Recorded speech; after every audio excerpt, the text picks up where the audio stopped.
welcome to another podcast video voiceover thingy.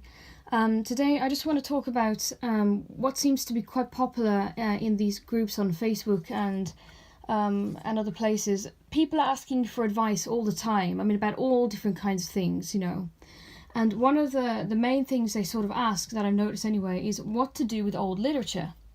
Because if you are or you were a Jehovah's Witness or you grew up in a household with them, you will know that you will always accumulate a vast amount of literature. There are so many books, there are so many old books, there are so many leaflets and kingdom ministries and whatever. They build up over the years, Even with the Bibles, there have been several different new editions of the Bible, and people hang on to them because they don't want to throw them away. It feels disrespectful. So when you finally come out of that religion, whether you're disfellowshipped, you disassociated yourself, you faded, or you were never baptized so you can just leave, lucky you, people often don't know what to do with all of the literature. It's an awful lot, and it's like we've grown up with it in a lot of cases, or we've been trained to view these things as valuable, and so we're there scratching our heads thinking, what should we do with all these Bibles and books and magazines and things? What should we do with them? Should we throw them away or keep them or what? And people are throwing these questions out into Facebook and saying things, like, what should I do with all these books? They put a picture up and, of the collection, and people start to comment. And the thing is, the popular kind of comment that is coming out is people saying, burn them, get rid of them, throw them in the bin, use them as firewood, blah, blah, blah. And that's fine. I'm not saying in any way that these things should be respected, because they shouldn't. The Bible itself, that may be different. Personally, I wouldn't burn a Bible, because I just think that is disrespectful. But if it's stuff from the Watchtower, like, I don't know, the Young People Ask book or something like that, then for goodness sake, throw it on the fire if you want to, because it's just nonsense. But there's one thing that most people are overlooking when it comes to literature. And it's quite a big deal, especially if your goal is to help other people awaken, which is a phrase that's sort of been coined with these sites now, being awakened from the Jehovah's Witness organization, and you're sort of out of that matrix now, and you want to save perhaps your family members, your spouse, your partners, your kids, your friends, whoever, and you want them to get out. It's very difficult to do that because they only view Watchtower approved literature as any sort of authority. Anything else is dismissed. Even news reports are hailed as fake news. And it's really hard to convince them of facts. They don't want to listen. They think that you're just making it up, or you've been taken in by apostate lies or whatever. So then logically, the only thing that you can really use to sort of have an effect on these people would be their own literature. Something with the Watchtower's stamp on it, which they can read and sort of undeniably say, well, yes, it's from the Watchtower, and yes, it says something shocking or confusing, and it gets them thinking. It's often the best way to do it, use their own literature against themselves. But here's where it's becoming difficult now. A lot of people have found this when they come to use or research old literature. As many people know, the way we used to do this was, we used to have copies of the books ourselves, right? You could order them from the Kingdom Hall. Maybe there'd be a limited stock of certain books in the Kingdom Hall library. And then sooner or later they developed the CD-ROM, which had an extensive collection of articles on there that you could research through talks and things. But I don't even think that was 100% extensive. Correct me if I'm wrong, but I don't think you could find copies of things like the Golden Age, which was the predecessor of the Watchtower, on the CD-ROM. I don't know, but as far as I know, it was more the modern, up-to-date stuff and stuff from like the 80s, the 70s and upwards and stuff like that. And then, of course, things started to change in the technological fields, and the jw.org website was born. And they immediately started to shunt people away from the books and from the CD-ROMs onto the website for many reasons. One of them is the cost. It's easier to publish things online than publish them in print on bits of paper, because it's cheaper to do it with the internet. And so to save money, they're directing people now to the website. They also claim more people will be able to access the information because a lot of people have the internet on their phones or whatever and can research on their own. There are a lot of reasons why they put people onto the website instead of the books or the CD-ROM. And so as a result, the CD-ROM is being phased out. The only people that sort of have it these days that I even know of are kind of like the older ones, the elders, people who are in their 70s and 80s, people who don't want to move with the times, people who don't understand things like iPods and iPads and things like that, they would rather just stick with what they know. It's taken them 20 years to learn how to do the CD-ROM. They don't want to change that now. They want to keep that. And so those are sort of the limited group that are using the CD-ROM. As for the books, well, nobody has the old copies. The only place you can see them is in the museum in Bethel, in New York. And I know because I've been there twice in my life. And I've been to the ones in London also, the one in London also, and it's the same deal. You can find these old antique-y looking books and golden age copies there, but they're closed behind glass. You can't flick through them and use them for research. They're just merely on display. So how do you find the information about such things? Well, what about the jw.org site, the Watchtower Online Library, which is its sort of sister site on there as well for research purposes? Well, here's the clincher with the Watchtower Online Library and the jw.org sites. When I used to use those for talks or for personal research, if I had a question or whatever, you'd often find that you'd look up a subject, there may be that subject highlighted someplace, and there'd be a little reference next to it from a Watchtower, a reasoning book, insight book, whatever, but it will be greyed out. So you can't click on the link, so there's nothing there, so it's a dead link. There is no PDF uploaded, there's nothing there at all, it's just a dead link.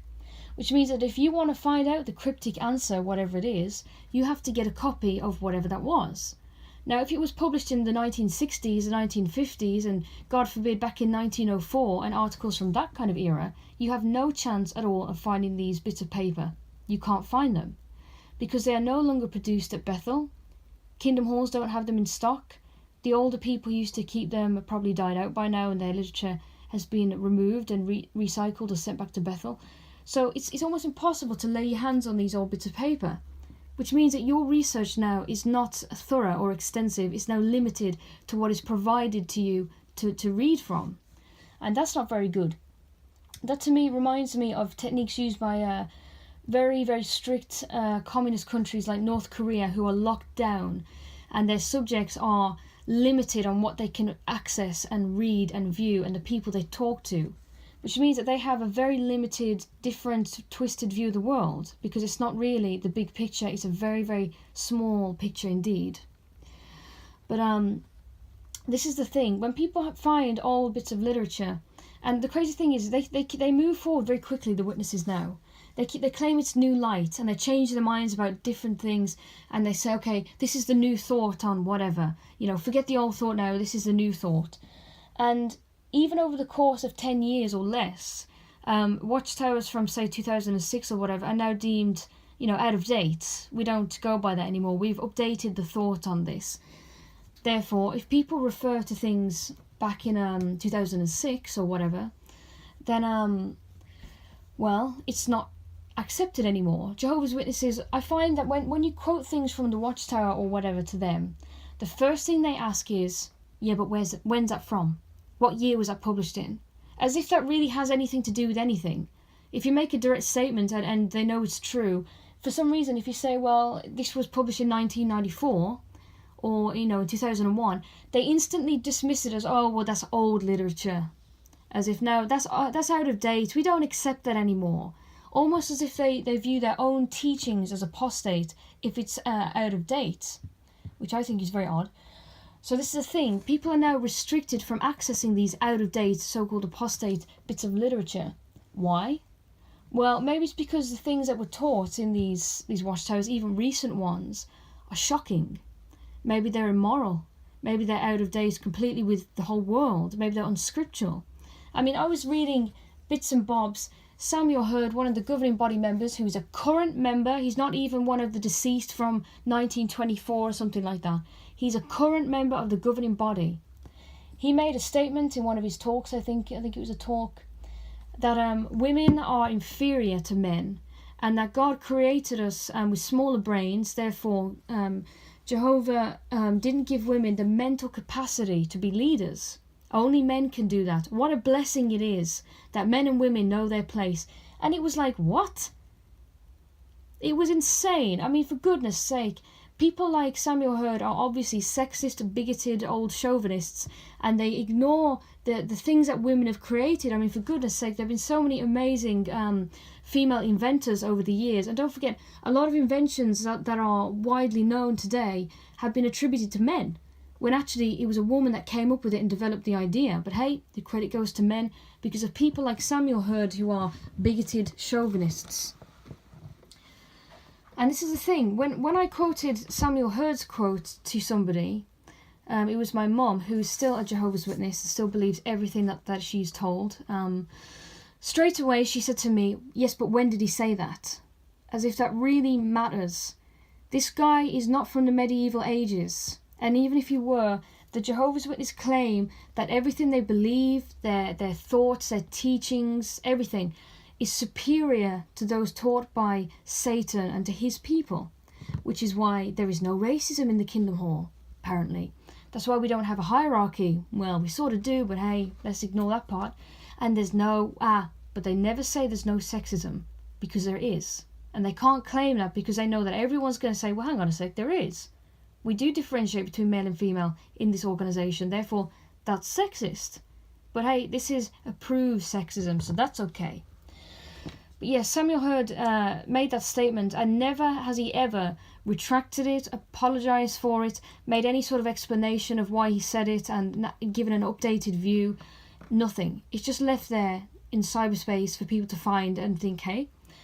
And quite a long time ago, I think it was in the 1920s or something, the Golden Age or whatever was around then, was publishing these horrendous articles about black people, saying that they came from Cain or whichever son was cursed of Lot or whatever, something like that.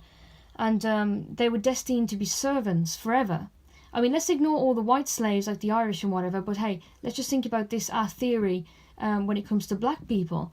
So the Watchtower organisation was actually teaching that black people are destined to become slaves, and the things they said in the article about black people as slaves were disgusting. And it doesn't really matter whether it was 100 years ago or modern day. If they claim honestly to be led by the Holy Spirit, why would the Holy Spirit incite them to write racist and bigoted things? Well, it wouldn't. Their light should be a shining example in the midst of the world.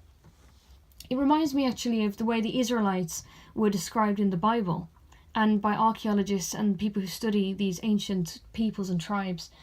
They often say that the customs and the practices of the Israelites were far too advanced for their time, especially when it came to things like hygiene, because back then nobody knew what a germ was, or bacteria, or whatever.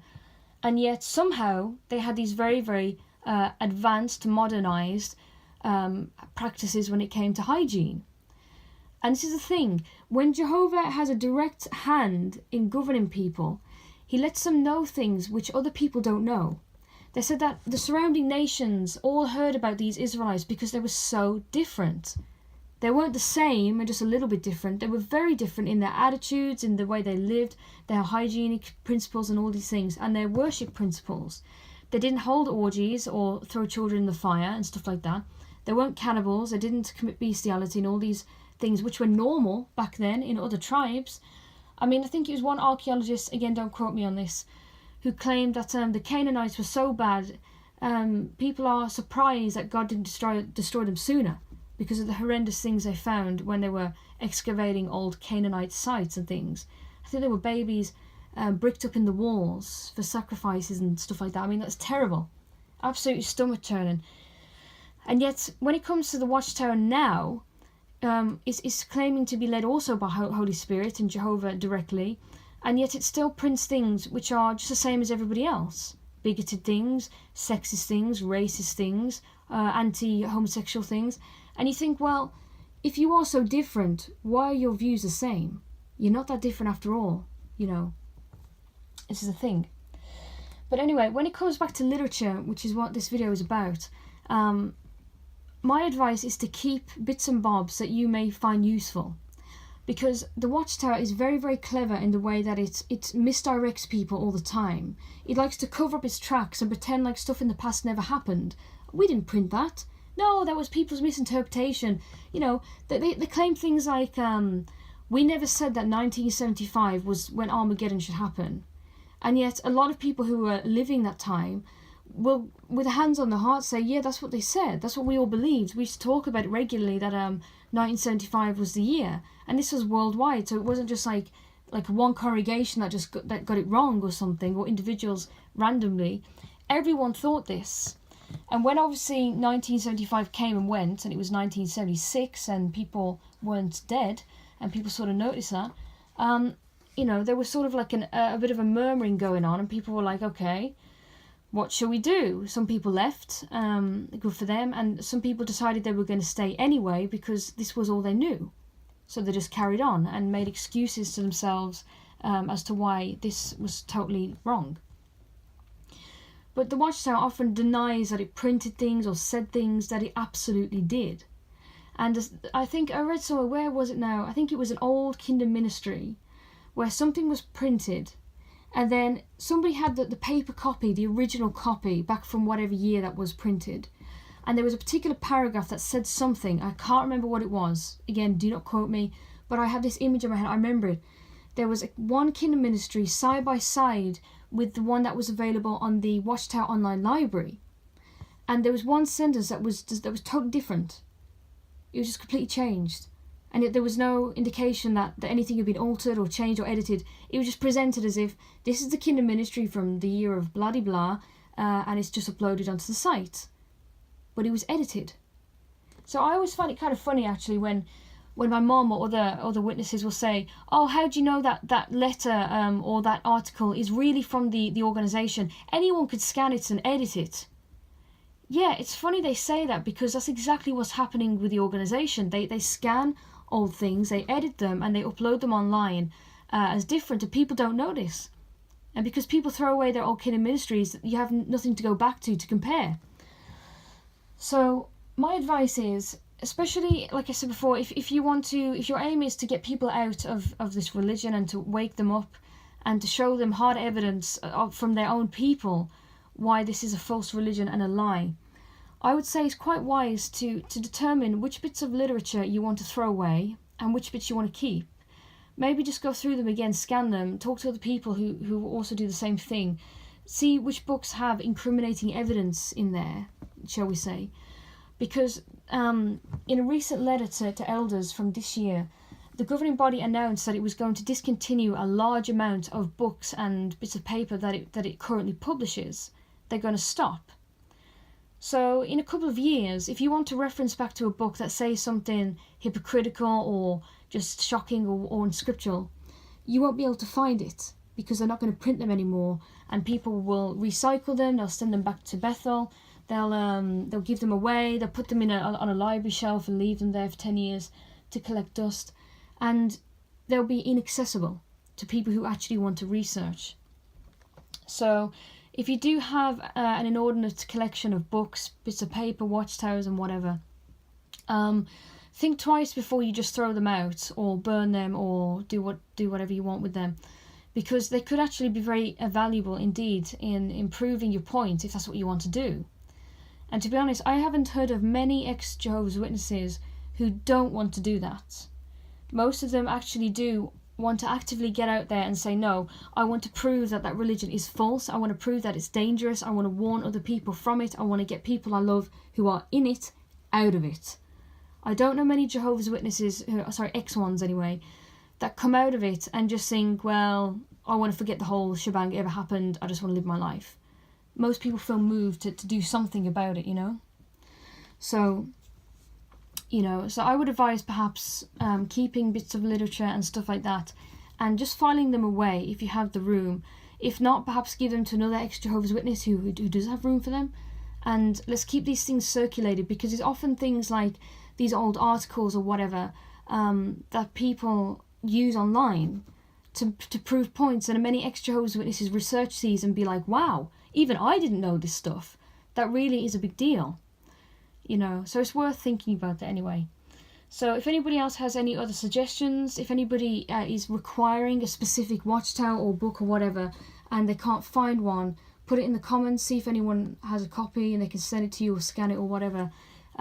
Keep looking for these bits of paper and whatever if you want to prove points. It's very valuable indeed, and it may bring somebody out of that organisation.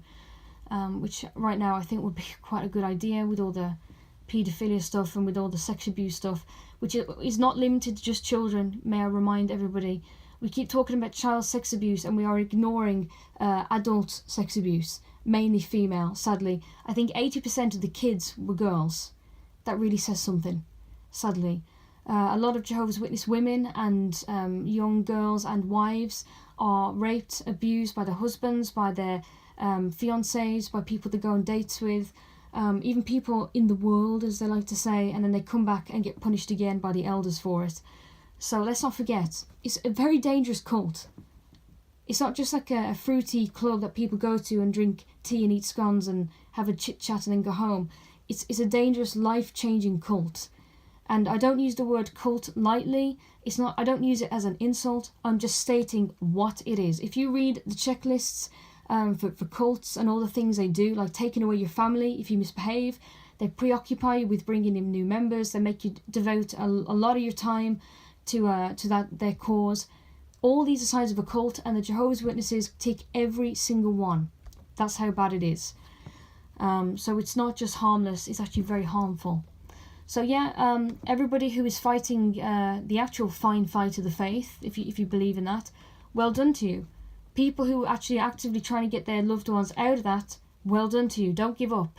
Because on another video, a guy said he used to be an elder or something, and another elder warned him about apostates because he said, once they tell you something, it will never leave your head. You'll never get it out of your head. It'll always be there. And at the time he was like, oh, that's good advice, until he left.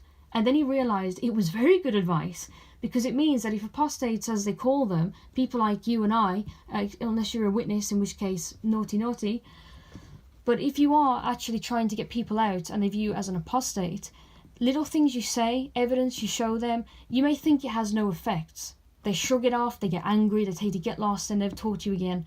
But hey, it sticks in their mind. Sooner or later they'll hear something, they'll see something on the news, they'll have a personal experience or whatever, and it will bring that information back. It may cause them to leave. It may cause them to find you again and ask questions or even apologise and realise you got it right from the beginning. So yeah, keep your old books if you can. If you don't want them, maybe put them on these Facebook groups and say, does anybody require these copies, and give them away that way. Some sites catalogue all these old books and everything, which aren't available on the Watchtower Online site. Maybe suggest it to them. They may take them and scan them and then dispose of them themselves. And if you do want to burn them or whatever, just be careful, because if you do want to encourage people that you love or know to leave the Jehovah's Witnesses, one thing that will absolutely put them off from listening to you is being openly aggressive towards their precious organisation. Reasoning with them, being peaceable, which is what the Bible advises, using your brains, your intellect, is much more effective and has a longer effect than just being openly aggressive. They'll just see that as you being a crazy apostate, and they'll just stop listening to you. Because nobody wants to see their identity being burned up into ash, do they? But yeah, thank you for listening to this podcast. Please, again, put any literature or comments or whatever in the comments. If you are Jehovah's Witness listening to this, please do not judge people who talk like me too harshly. Don't judge us too quickly. We were all in the same boat once. There's a reason that people get out voluntarily and swim away. You may want to find out what that is, because it's no use sitting in your so-called lifeboat thinking you're safe, and then you realise that there's a leak and you're all going to die. You know, it's not very nice. I'm not saying that people in the Jehovah's Witnesses are all doomed to die, because I don't know what's going to happen in the future. That's not for me to say. But it's not a very nice place to be, especially with all the stuff in the news right now. But if you're not a Jehovah's Witness and you used to be, or you're just interested or whatever, thanks for listening. I'd like to hear your thoughts on this and your own experiences if you have any. And peace out. Goodbye.